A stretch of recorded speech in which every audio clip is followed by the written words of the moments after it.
Hello everyone, my name is Priscilla Bertudaso Pacquiao, your next reporter, and my topic for today is all about the ecological living practices.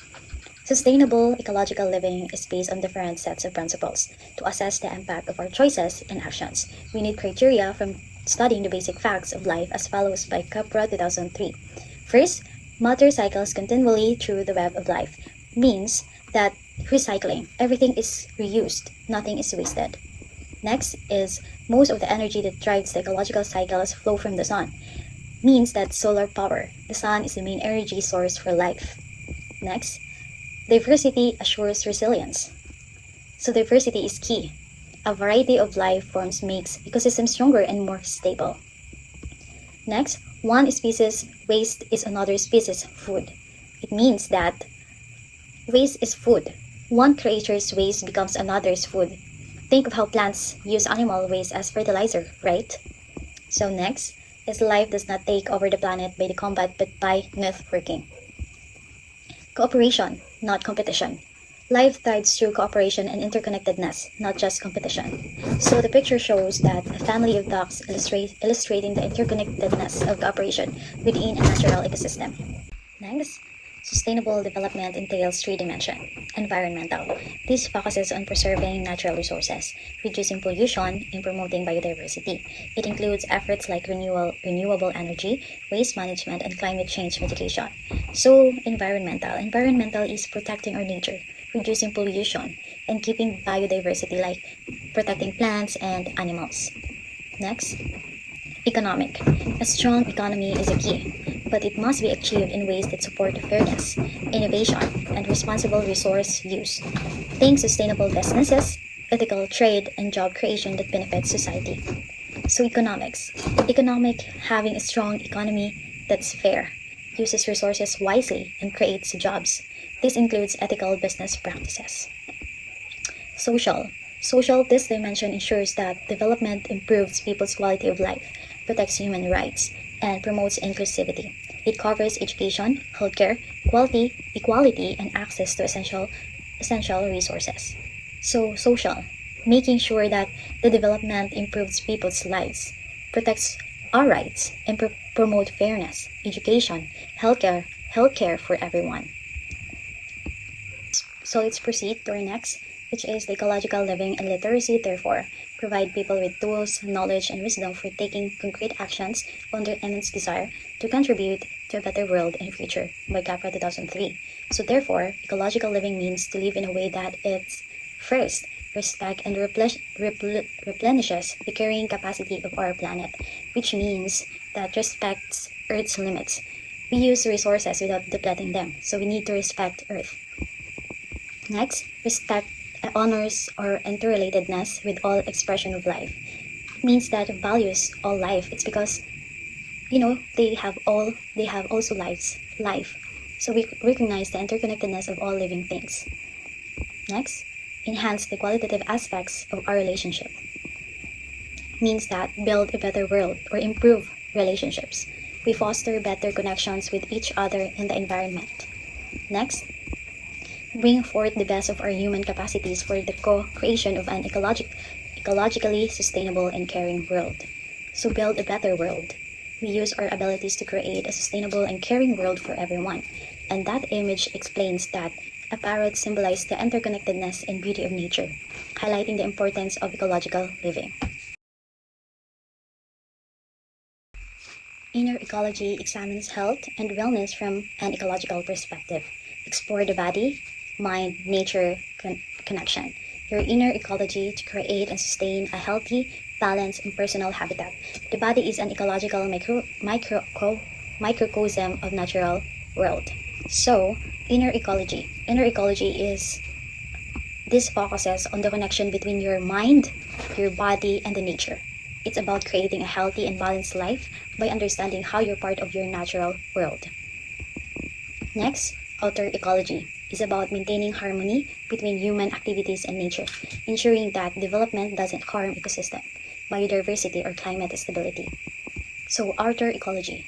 This is about making sure that human activities don't harm the environment, including the ecosystems, biodiversity, and the climate. It's about living in harmony with nature. This outlines 8 principles of inner ecology based on Smithsman 2014, focusing on personal actions for a sustainable future. First, we have to become a catalyst of change to help co-create a better world and future.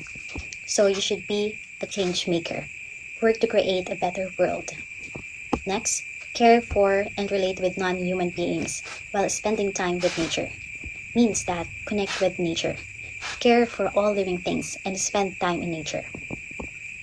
Make the most of sustainability crisis that forces us to learn, dream, think, design, act, and relate in new ways. So you should learn from challenges. Use the sustainability crisis to find new ways of living. Join the rest around the world in becoming agents of sustainability.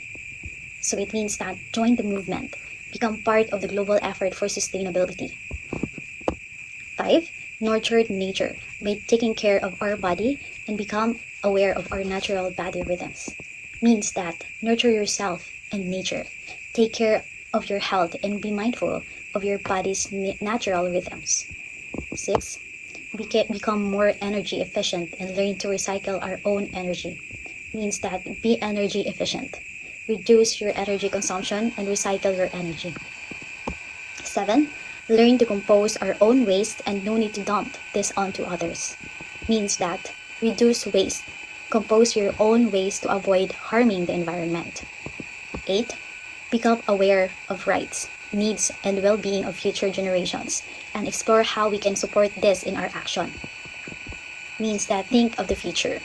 Consider the needs of future generations in your action, in our action.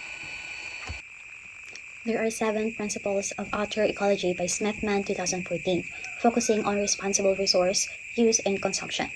First, we have to educate ourselves about the resources that we, our family, and or organizations utilize to fulfill, sustain our needs. So it means that learn about resources. Understand where the things you use came from. Next, reduce, reuse, repurpose, and recycle. Know the true cost. Or reduce, reuse, recycle, minimize waste, and maximize resource use. Next, be aware of the real price of goods and services that we use. So, know the true cost. Be aware of the environmental and social impact of your purchases.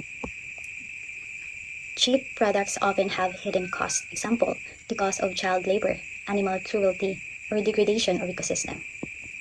So, you need to know the hidden cost. Why is it cheap products often hide unethical practices like child labor or environmental damages? 5. Find out any child labor practices or natural resources that were sacrificed in the process of producing products and services. Investigate supply chains. Find out if any unethical practices were used to make the products or the services you use. 6. Recycle gray water. What is gray water? So we use wastewater from showers and sinks for water plants. 7. Collect and use rainwater. Collect rainwater. Gather and use rainwater for various purposes. Create an organic vegetable garden. So you need to grow your own food. Create an organic vegetable garden for healthy living, for healthy body. 9 is compose organic waste and use the compost in the garden. So compose organic waste and use it to enrich your garden.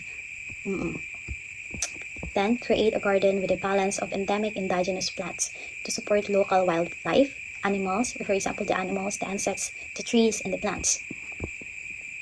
So support local wildlife. Create a garden that includes native plants to attract local animals and insects. 11.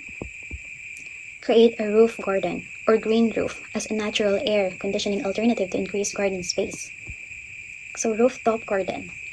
You can create a rooftop garden to help cool your home and increase growing space. Like, do you have a lot of plants in your backyards? Like that. Buy organic and local products as much as possible. Why? When you buy local and organic, it is possible now if you purchase organic and locally grown food whenever possible, so that you're aware of what you eat, what you use, and it is good for the environment. Next, support local businesses and organizations that care for our planet, of course, to support our eco-friendly businesses. They are protecting our planet, so we should support them protecting our environment. That's all for my part. Thank you for listening.